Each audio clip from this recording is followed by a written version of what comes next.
अस्सलाम वालेकुम, my name is Rida Talpur and welcome to the CSS and PCS portion.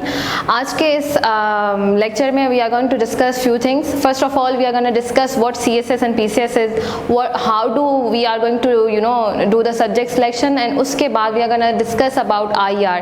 जो student IR ले चुके हैं या लेना चाहते हैं उन्हें IR क्यों लेना चाहिए, IR में क्या क्या पढ़ना चाहिए and how can we score more. तो सबसे पहले हम जो है ना डिस्कस करेंगे कि CSS और PCS में फ़र्क क्या होता है। First of all I am a PMS officer. मैंने अपना PCS 2018 सिंध में पहले अटैम्प्ट में पास किया, तो आज उसके बारे में भी हम डिस्कस करने वाले हैं कि वो क्या चीज़ें हैं जो जिसमें आप जो करके आप पहली बार में ही PMS या PCS अटैम्प्ट कर सकते हैं और पास कर सकते हैं।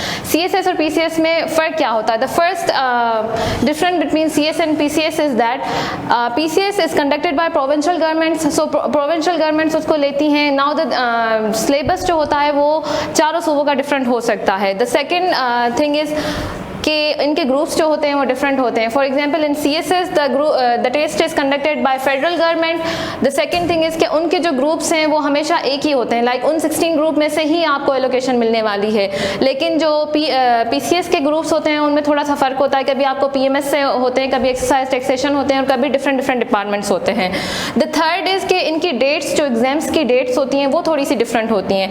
फॉर एग्जाम्पल CSS में हमारे साथ ये होता है कि CSS जो है उसकी जो एग्जाम्स की डेट्स आती हैं वो नवंबर के अराउंड आ जाती हैं, and in February we usually have exams. But where is in PCS इनकी डेट्स जो हैं वो वेरी करती रहती हैं। Sometimes they give the exam, sometimes we have to give exams in November, where is sometimes they go to December और जनवरी। तो ये थोड़ा सा इसमें एक ये डिफरेंस होता है। The third is exam itself के एग्जाम जो है उसमें CSS में you have to do 12 subjects. आपको 12 सब्जेक्ट CSS में देने होते हैं और 12 के 12 पास करने के बाद जो है आगे की स्टेजेस आते हैं। वेयर PCS में जो है हमारे सब्जेक्ट्स थोड़े से कम होते हैं, हमारे सब्जेक्ट्स 8 होते हैं, 8 होते हैं। उसके बाद आ जाता है subject itself. As I already said के क्योंकि PCS की जो सिलेबस है वो हर प्रोविंस का अलग होता है, वेयर PCS जो है क्योंकि वो यूनिफॉर्म है तो CSS का जो एग्जाम जो सिलेबस है वो सब लोगों का एक जैसा होता है। अब हम आगे बढ़ेंगे और ये देखेंगे कि PMS और पास में फ़र्क क्या होता है। जैसे कि मैंने पहले भी कहा था कि इनके ग्रुप्स डिफरेंट होते हैं। अब जो PCS होता है उसमें सबसे ज़्यादा बेटर ग्रुप जिसको माना जाता है वो है प्रोविंशियल मैनेजमेंट सर्विसेज कैडर, जबकि CSS में सबसे ज़्यादा बेहतर ग्रुप जो माना जाता है वो है पाकिस्तान एडमिनिस्ट्रेटिव सर्विसेज। बेसिकली दोनों ग्रुप्स में अगर हम फ़र्क देखें तो वो सिर्फ इतना है कि when you are allocated in PMS तो आप सिर्फ और सिर्फ जो सूबाई डिपार्टमेंट्स आते हैं PMS के अंडर उनमें जा सकते हैं। वेयरएज जब आप CSS कर लेते हैं और पास ग्रुप में आ जाते हैं तो फिर आप फेडरल लेवल पे जो है पोस्ट हो सकते हैं। इट मींस कि पूरे पाकिस्तान में आपकी कहीं भी पोस्टिंग हो सकती है। जबकि जब आप PMS में आ जाते हैं तो उसमें यह होता है कि आप सिर्फ और सिर्फ उस सूबे में जो है रहकर सर्व कर सकते हैं। दोनों में सिमिलरिटी क्या है? दोनों में सिमिलरिटी ये है कि हम फील्ड पोस्टिंग होती है हमारी, एंड हम दोनों की जो एक चीज़ बहुत सिमिलर होती है वो ये कि ये भी आगे चल के असिस्टेंट कमिश्नर बनते हैं और जो PMS ऑफिसर्स होते हैं वो भी आगे चल के असिस्टेंट कमिश्नर्स बनते हैं। तो सबसे ज़्यादा प्रॉब्लम आता है स्टूडेंट को वो ये होता है कि how to select our subjects. मतलब ये एक सवाल ऐसा है जो हमेशा आपके दिमाग में रहता है कि भाई हम सब्जेक्ट सिलेक्ट कैसे करें। तो सबसे ज़्यादा जो एक छोटी सी टिप और ट्रिक है वो ये है कि जब भी आप सब्जेक्ट सिलेक्ट करने बैठते हैं पहले तो आपको ये देखना है कि आपने ग्रेजुएशन किस चीज़ में की है, क्योंकि इन दोनों एग्जाम्स का एक क्राइटेरिया ये होता है कि you have to be 21 when you are going to appear in exam and not more than 30। ठीक है, 30 से ज़्यादा आप नहीं हो सकते और 21 से कम नहीं हो सकते। एंड सेकेंडली आपकी ग्रेजुएशन होनी चाहिए, यानी कम से कम भी आपने BA किया हो, अंडर ग्रेजुएट होने चाहिए आप।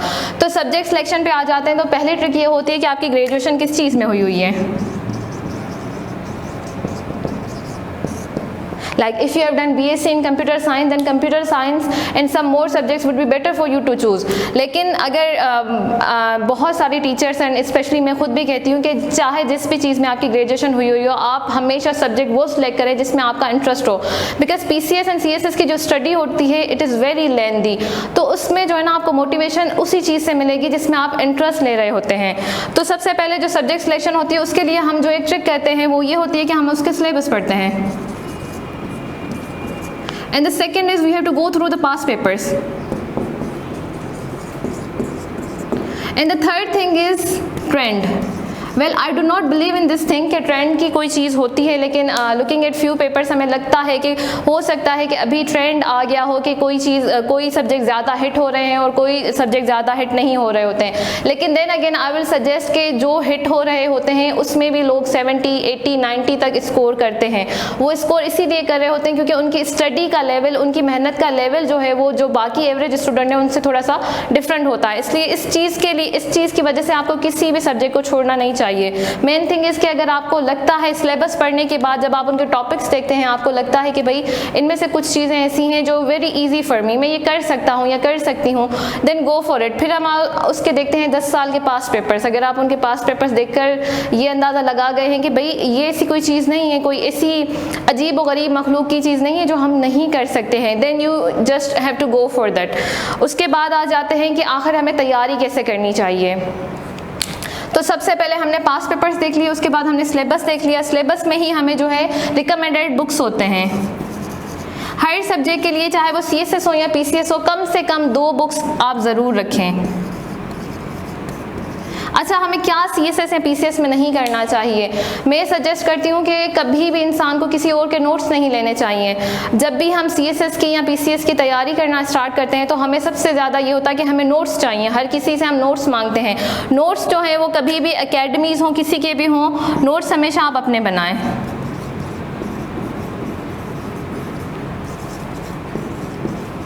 क्योंकि जो आप समझ रहे हैं, जो आप बना रहे हैं, वही आपको आखिरी वाले दिन, पेपर के दिन आपको समझ आएगा, बजाय ये कि आप किसी और की अंडरस्टैंडिंग को उसमें डालें। ये 2 बुक्स जो होते हैं वो कहाँ से हमने लाने हैं? फिर से वही बात कि इनके सिलेबस जो हैं ऑलरेडी उनकी वेबसाइट्स पर मौजूद होते हैं। PCS जो सिंध का है, SPSC ने उनका पूरा जो है सिलेबस दिया हुआ है। और सिंध के स्टूडेंट्स के लिए तो ये एक बहुत अच्छी खबर ये है कि CSS और PCS का जो सिलेबस है वो 100% 2020 से जो है सेम हो गया है। यानी जो CSS की तैयारी कर रहे हैं के स्टूडेंट्स, वही चीज़ें आपने PCS में भी पढ़नी है और ये आपके लिए एक आसानी हो जाएगी। उसी जो है सिलेबस में आपके बुक्स भी रिकमेंडेड हैं। आज नोट मेकिंग पे, भाई नोट्स बनाएं कैसे, ये तो हमने बता दिया आपको कि 2 बुक्स पढ़ने और उसी में से नोट्स बनाने हैं। लेकिन फिर भी ये होता है स्टूडेंट्स को कि हम खुद अपने नोट्स कैसे बनाएं, तो उसकी बहुत ही ईजी ट्रिक है। हाँ, थोड़ी बहुत मेहनत ज़रूर है क्योंकि CSS और PCS का सफ़र ही सिर्फ मेहनत का होता है। तो हम नोट्स कैसे बनाएंगे? आप जब सिलेबस गो थ्रू करते हैं किसी भी सब्जेक्ट का, तो CSS और PCS की ये एक ट्रिक है कि उसमें 25 मेजर टॉपिक्स होते हैं हमेशा, चाहे फिर वो ऐसे हो, इस्लामियात हो, कुछ भी हो, उसमें 25 से ज़्यादा सब्जेक्ट्स टॉपिक्स नहीं होंगे। अब अगर आप इनको जो है सब टॉपिक्स में लाते हैं तो वो सब टॉपिक्स बनते हैं कुछ 40 के अराउंड। अब आप कोई भी एक चीज़ ले लें, फॉर एग्जांपल आपको कवर करना है करंट अफेयर्स का CPEC।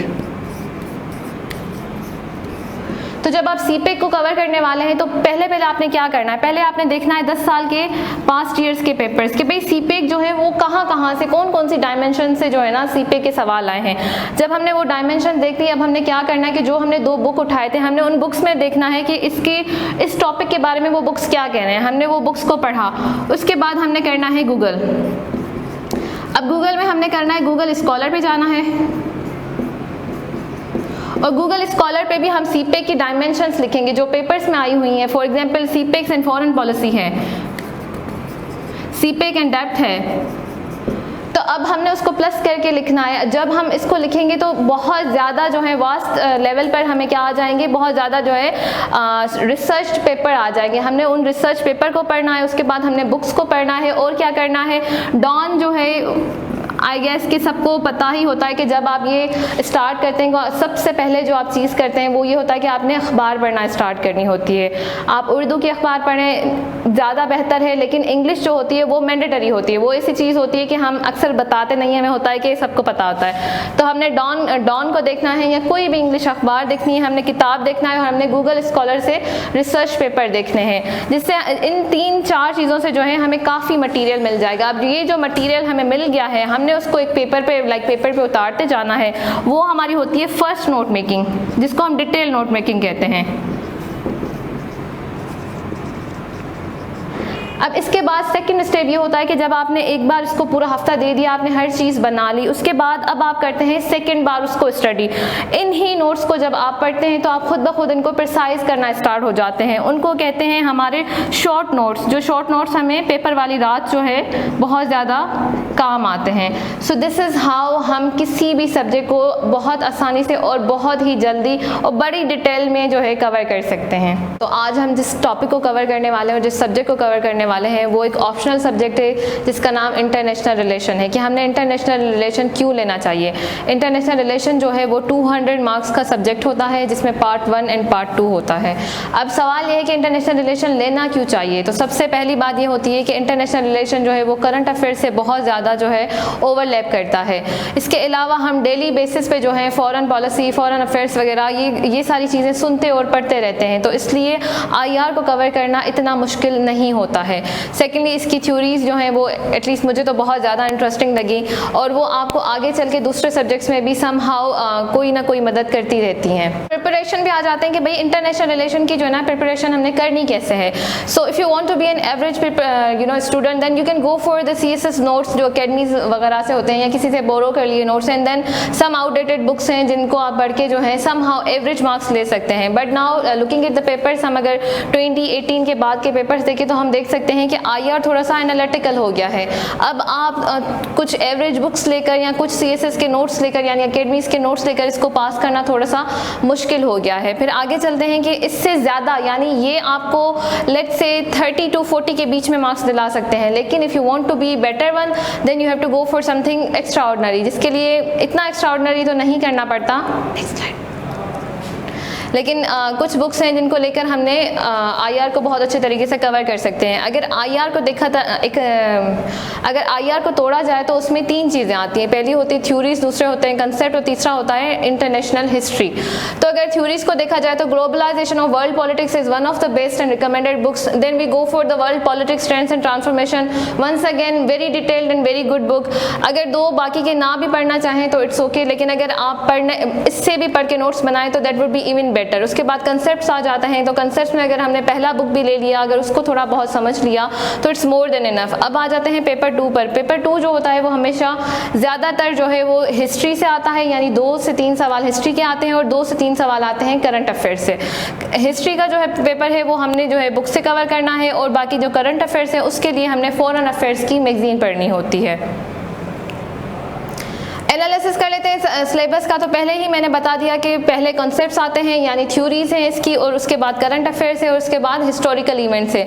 ज़्यादातर IR को देखा जाए तो वो ट्रीटी ऑफ वर्साइल्स से लेकर वर्ल्ड वॉर 1, 2 और कोल्ड वॉर के इर्द गिर्द ही घूमता रहता है। करंट अफेयर्स में दुनिया के ममालिक क्या कर रहे हैं वो आ जाता है। उसके बाद आज हम थोड़ा सा होलिस्टिक व्यू लेंगे कि IR इटसेल्फ है क्या। इस लेक्चर में हमने पढ़ना है कि भाई IR क्या है, उसके नेचर क्या है, सब्जेक्ट का स्कोप क्या है, रेलेवेंस क्या है और लेवल ऑफ एनालिसिस क्या है। पहले हमने ये समझना है कि इंटरनेशनल रिलेशन इटसेल्फ है क्या।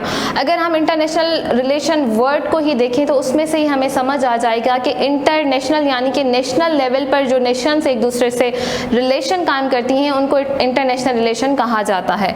दूसरी बात ये कि इंटरनेशनल रिलेशन की कोई एक जो है आपको एक्सप्लेनेशन नहीं मिलती है। डिफरेंट थ्योरिस्ट जो है उसको डिफरेंट तरीक़ों से समझाते हैं। तो अगर हमने टेलर को देख लेना है तो वो कहते हैं a discipline which tries to explain political activities across the state boundaries. International relation basically ये होता है कि 2 ममालिक या 3 ममालिक या 4 ममालिक जब एक दूसरे में रिलेशन बनाते हैं तो उनमें क्या फॉरेन पॉलिसीज़ होती हैं, जंग जो होती है वो जंग क्यों होती है, फिर उनके सॉल्यूशंस क्या होते हैं, जो ट्रेड होते हैं उनमें जो मसले होते हैं वो कैसे सॉल्व करते हैं। तो पूरी जो दुनिया जो अभी चल रही है वो अगर देखा जाए तो वो सिर्फ इंटरनेशनल रिलेशंस पर ही चल रही है। फिर आ जाते हैं स्कोप। देखिए किसी भी हर सब्जेक्ट का एक स्कोप होता है, आपको उस स्कोप से समझ आता है कि आपको सब्जेक्ट में पढ़ना क्या है। तो अगर हम इंटरनेशनल रिलेशन को देख लें तो हमें पता चल जाएगा कि इंटरनेशनल रिलेशन में हमें बेसिकली पढ़ना क्या है। बहुत ही सिंपल है कि अगर 2 या 3 नेशंस एक दूसरे में ट्रेड कर रही हैं या फिर कुछ और कर रही हैं तो वो क्या हो रहा है दुनिया में। अगर हम इंटरनेशनल रिलेशन को देखें तो वो पीस और वार के बारे में जो है बात करता है, नेशनलिज्म के बारे में बात करता है। कुछ ममालिक बहुत ही ज़्यादा अमीर हैं, कुछ बहुत ही ज़्यादा ज़्यादा गरीब हैं। वो क्यों है, उनके कॉजेज़ को पढ़ते हैं। न्यूक्लियर वेपन जो बना रहे हैं, कुछ ने बना लिया है, कुछ बनाना चाहते हैं, किस तरीके से इनको रोकना चाहिए। अगर ये लेट्स से अगर कोई वॉर हो गई, न्यूक्लियर फ्लैश पॉइंट हो गया, तो उसके बाद क्या होगा, वो सारा जो है IR में आ जाता है। Environment, global warming, human rights IR में आ जाते हैं। इसके अलावा जो स्टेट्स टूट रही हैं, कुछ जुड़ रही हैं, यूरोपियन यूनियन आ गया, इंटरनेशनल ऑर्गेनाइजेशंस आ गई, रिलीजन, पॉलिटिक्स, इन शॉर्ट हर वो चीज़ जो दुनिया में हो रही है वो इंटरनेशनल रिलेशन के स्कोप में आती है। फिर आता है कि इंटरनेशनल रिलेशन में जो मेन चीज़ें हैं वो क्या होती हैं। इंटरनेशनल रिलेशंस पढ़ना स्टार्ट करेंगे तो आपको पता चलेगा कि इंटरनेशनल रिलेशन सब्जेक्ट जो है वो सिर्फ दो चीज़ों के इर्द गिर्द घूम रहा है। एक होता है स्टेट और एक होता है नॉन स्टेट एक्टर्स। अब स्टेट क्या है? स्टेट का टेक्निकली लफ्जी माना होती है कोई भी कंट्री, लेकिन जब हम इंटरनेशनल रिलेशन पढ़ना स्टार्ट करते हैं तो हम किसी भी मुल्क को मुल्क तब तक नहीं कह सकते हैं जब तक उसमें चंद चीज़ें ना हो। सबसे पहली बात कि उसमें गवर्नमेंट होनी चाहिए। सेकंड, उसकी टेरिटरी होनी चाहिए। यानी अगर पाकिस्तान को इंटरनेशनल रिलेशन के मफहूम में हम एक कंट्री कह रहे हैं तो वो इसलिए कह रहे हैं क्योंकि पाकिस्तान का एक प्रॉपर हमारे पास एक मैप मौजूद है जिसमें हमें पता है कि हमारे बॉर्डर्स कहाँ तक है। सेकेंडली, हमारे पास एक गवर्नमेंट मौजूद है और वो गवर्नमेंट कौन ला रहा है?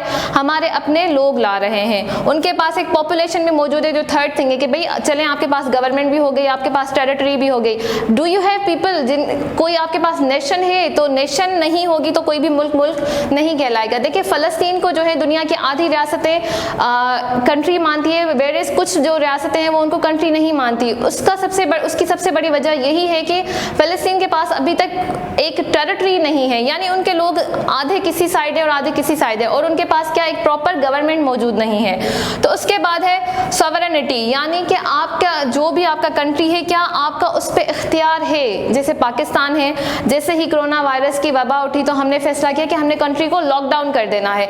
अब हमने उस टाइम लॉकडाउन किया जब हमारे जो पड़ोसी इंडिया थे उसने लॉकडाउन करने का फैसला नहीं किया, लेकिन हमने किया। क्यों? क्योंकि हमारी रिट ऑफ गवर्नमेंट मौजूद थी, यानी हमारी मर्जी थी और हमने कर दिया। तो ये जब चार चीज़ें कहीं भी मौजूद होती है तो उसके बाद एक स्टेट क्या कहलाती है? स्टेट कहलाती है। और जो IR है वो स्टेट और नॉन स्टेट एक्टर्स पर ही इसलिए घूमता है क्योंकि एक स्टेट यानी जो ममालिक एक दूसरे में जब कोई चीज़ करते हैं तब इंटरनेशनल रिलेशन कायम होते हैं, और जब कोई स्टेट किसी नॉन स्टेट एक्टर, जो हम आगे पढ़ेंगे कि नॉन स्टेट एक्टर क्या है, उससे जब कोई बिजनेस करता है तो इंटरनेशनल रिलेशंस चलते हैं आगे। अच्छा, आ जाते हैं कि नॉन स्टेट एक्टर्स क्या होते हैं। तो चार कैटेगरीज आ जाती है नॉन स्टेट एक्टर्स में। स्टेट एक्टर्स मैंने आपको पहले कहा, स्टेट एक्टर या स्टेट जो होता है इसका मतलब है कि कोई भी मुल्क जिसमें ये चार चीज़ें मौजूद होनी चाहिए। अब आ जाते हैं non state actors. Non state actors इससे पहले IR में इतने ज़्यादा इंपॉर्टेंट नहीं हुआ करते थे, लेकिन अब क्योंकि वो गवर्नमेंट के फैसलों को इन्फ्लुएंस करने लगे हैं, यानी वो खुद भी बहुत बड़े बड़े फैसले ले सकते हैं, इसी वजह से उनको जो है इंटरनेशनल रिलेशन में बहुत फोकस किया जाता है। वो कैसे? पहले है इंटर गवर्नमेंटल ऑर्गेनाइजेशंस, जैसे यूनाइटेड नेशंस हो गया, नेटो हो गया, सार्क हो गया। जब यूनाइटेड नेशन किसी किस्म का भी कोई फैसला या रेजोल्यूशन पास करता है और अगर वो सिक्योरिटी काउंसिल से पास हो रहा है, तो फिर अगर वो किसी कंट्री के लिए हो रहा है, फॉर एग्जाम्पल यूनाइटेड नेशन से अभी सैंक्शंस लगाए थे ईरान पे कि भाई ईरान से अब कोई बिजनेस नहीं कर सकता। 2 अमेरिका ने लगाए थे, लेकिन थ्रू किसके? यूनाइटेड नेशंस के वो लगाता है। तो फिर सारी जो भी कंट्रीज थे उन्होंने जो है बाइकआउट कर लिया ईरान का या नॉर्थ कोरिया का या डिफरेंट कंट्रीज का। तो इसलिए जो IGOs हैं वो हमारे लिए अब इम्पोर्टेंट हो गए हैं। फिर आ जाते हैं NGOs। तो NGOs क्यों जो है बहुत इंपॉर्टेंट है? क्योंकि इनकी जो भी डिफरेंट बड़ी NGOs हैं, जब वो कोई रिपोर्टिंग करते हैं, लाइक एमनेस्टी ने जो है रिपोर्ट किया था कि सीरिया में 2014 में जो है बशार अल असद ने केमिकल जो है वेपन यूज़ किए थे, जिससे बहुत ज़्यादा जो है लोग मरे थे, सिविलियंस मरे थे। उससे क्या हुआ था कि उसका जो है पूरी दुनिया ने एक तरीके से जो है ना एक्शन लिया, और फिर अमेरिका ने और दूसरे ममालिक ने कहा कि इसको हमने स्टॉप करना है।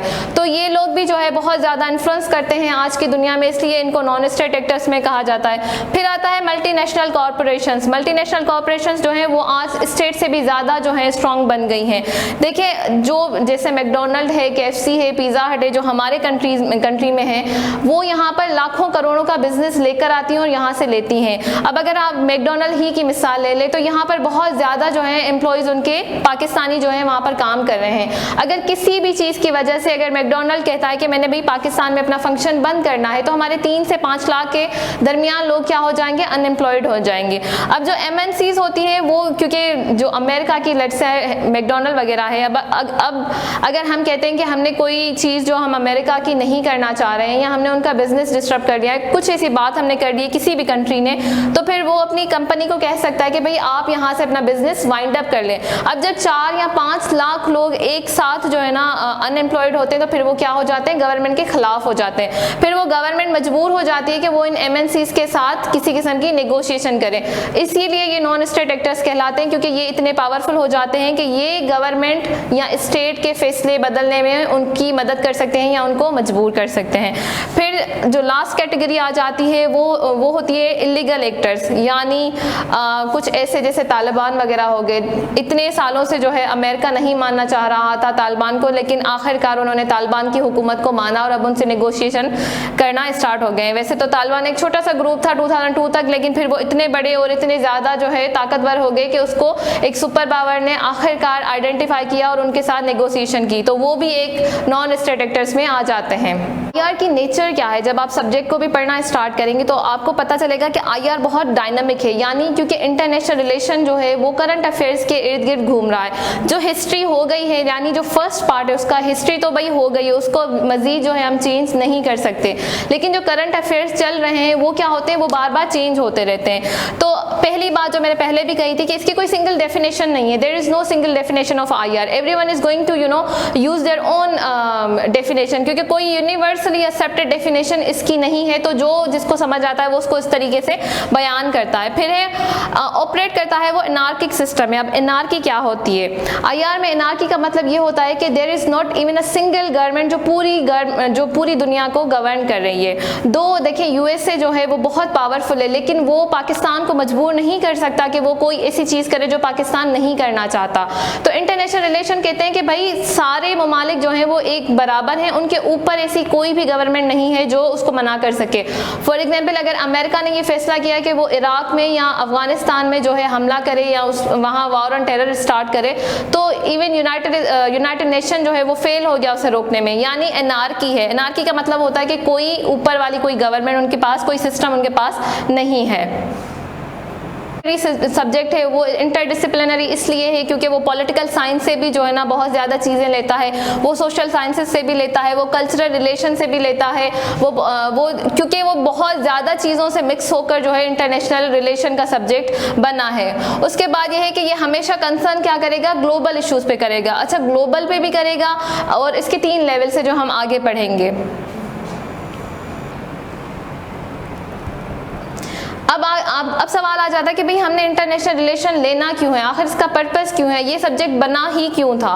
तो पहली बात ये है कि हम जो है ना इसको इसलिए जो है ना हमने पढ़ा है क्योंकि ये ओरिजिन ऑफ वार्स बताता है।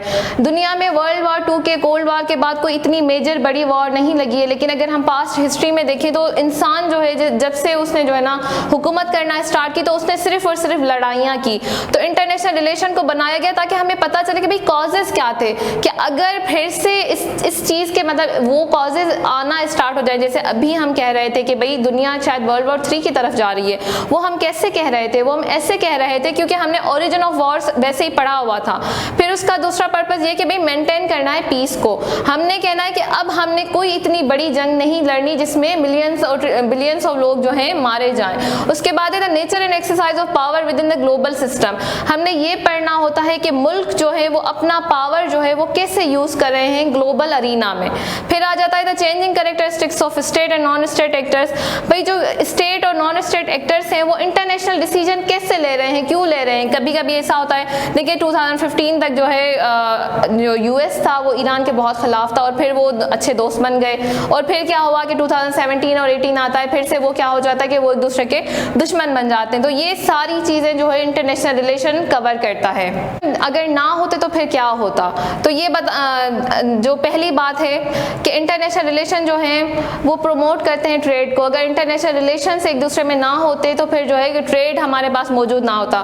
देखिए आज हम घर बैठे बैठे जो है चाइना से चीज़ें मंगा रहे हैं, अमेरिका से मंगा रहे हैं, हमारे पास हर किस्म की सहूलत मौजूद है। तो वो इसलिए है क्योंकि हम जो है इंटरनेशनल ट्रेड कर रहे हैं, तो हम बड़े आराम से वहाँ से चीज़ें मंगा सकते हैं। फिर हमारे जब इंटरनेशनल रिलेशंस जो हैं होते हैं तो फिर हमें क्या होता है कि हम ट्रैवल कर सकते हैं, हम बिजनेस कर सकते हैं, हम कहीं भी घूमने जा सकते हैं। हमारे लोग वहाँ जब जाते हैं तो वहाँ क्या होता है कि वहाँ उनकी सिक्योरिटी का भी ख्याल रखा जाता है, उन्हें जॉब्स भी दी जाती हैं। तो वो किस लिए है? क्योंकि हमारी सोसाइटी ग्लोबलाइज्ड हो गई है, यानी एक दूसरे में मिलजुल गई है। वो इंटरनेशनल रिलेशन जो उस्तवार हुए हैं उनको वो बुरा नहीं समझते हैं, तो इसी वजह से ये मौके हमारे पास आ रहे हैं। फिर है कि नेशनल जो है वो कोऑपरेट कर रही है। देखिए अभी जब पेंडेमिक स्टार्ट हुआ था तो चाइना ने फ़ौरन क्या किया था कि उन्होंने अपने जेट भेजे, मास्क जेट में जो है पूरे मास्क भेजे, उन्होंने दूसरी चीज़ें भेजी। उसके बाद है कि शेयरिंग ऑन इंफॉर्मेशन उन्होंने की। भाई चाइना ने अपनी सारे चीज़ें बताई कि हमने जो है कोरोना वायरस को कैसे जो है कवर अप किया, हमने उसको कैसे रोका और कैसे दूसरे भी ममालिक कर सकते हैं। तो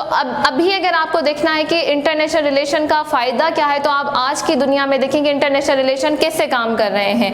फिर एक इंटरनेशनल रिलेशन एडवांस करता है ह्यूमन कल्चर को, क्योंकि हमारे जो है डिफरेंट चीज़ें जैसे कल्चरल एक्सचेंज होते हैं, स्टूडेंट आते हैं, लोग आते हैं, तो उससे क्या होता है मूवीज़ आती हैं, तो उससे हमें उनका और हमें उनके जो है कल्चर का ज़्यादा से ज़्यादा पता चलता है।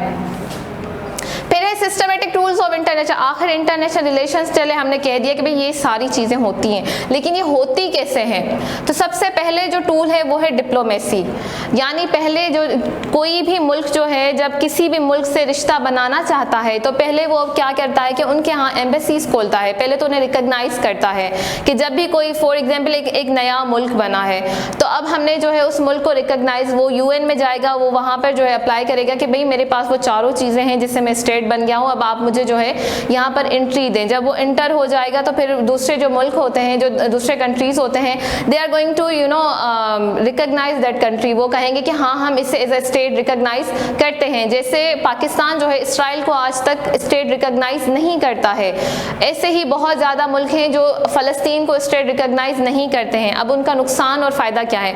जब हम इसराइल को स्टेट रिकग्नाइज नहीं करते हैं तो हमारी एम्बेसीज वहाँ पर मौजूद नहीं है, हमारे पासपोर्ट पर साफ लिखा हुआ है कि Pakistanis can not travel to Israel. इसी तरीके से वहाँ के लोग यहाँ पर नहीं आ सकते हैं क्योंकि हम उन्हें रिकग्नाइज ही नहीं करते हैं। जब हम उन्हें रिकग्नाइज करते हैं तो फिर हमारी डिप्लोमेसी स्टार्ट होती है, फिर हमारी एम्बेसीज वहाँ पे खुलती हैं और फिर क्या होता है कि हमारे लोग वहाँ पे यानी फॉरेन अफेयर्स के लोग जो होते हैं वो वहाँ पर जाते हैं, उनके लोग हमारे पास आते हैं, फिर उनकी बिजनेस कम्युनिटीज़ आती जाती हैं और ऐसे नेगोशिएशंस स्टार्ट होती हैं किसी भी मुल्क में जो आगे चल के ट्रेड और दूसरी चीज़ों में काम आते हैं।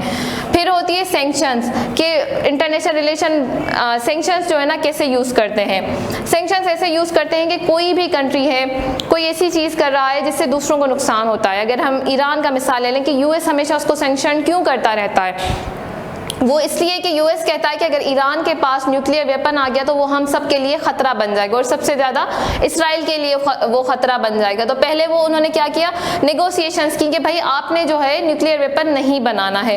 अब अगर वो उस बात को नहीं मान रहे हैं तो फिर वो सेकेंड जो चीज़ होती है वो होती है सैंक्शन, यानी अब उससे आप हर किस्म का बिजनेस बंद कर देंगे, आप उससे दूसरी चीज़ें बंद कर देंगे, उन पर ऐसे कोई बैरियर लगाएंगे जिससे उनकी इकोनॉमी डिस्टर्ब हो जाएगी। अगर वो इस चीज़ से भी नहीं मान रहे तो फिर आ जाती है थर्ड थिंग, वो होती है वार। यानी अगर आप किसी भी चीज़ से, सैंक्शन से भी नहीं मान रहे, नेगोशिएशन से भी नहीं मान रहे, आपको दूसरे ममालिक समझा रहे हैं आप नहीं मान रहे, तो फिर वो करते हैं जंग। जंग जो होता है वो आखिरी हरबा होता है इंटरनेशनल रिलेशन में पीस मेंटेन करने का।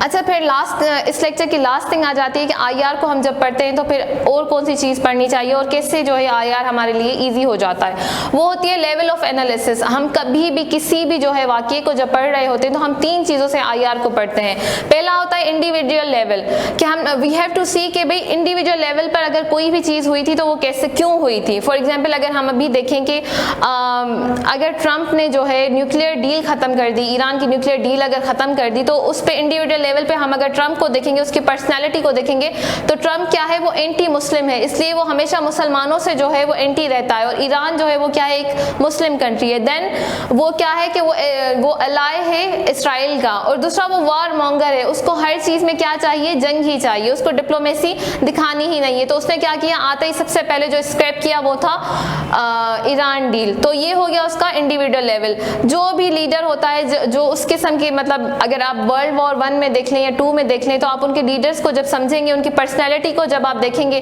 तो आपको पता चलेगा कि लीडर का बहुत बड़ा हाथ होता है किसी भी हिस्टोरिकल इवेंट को क्रिएट करने में।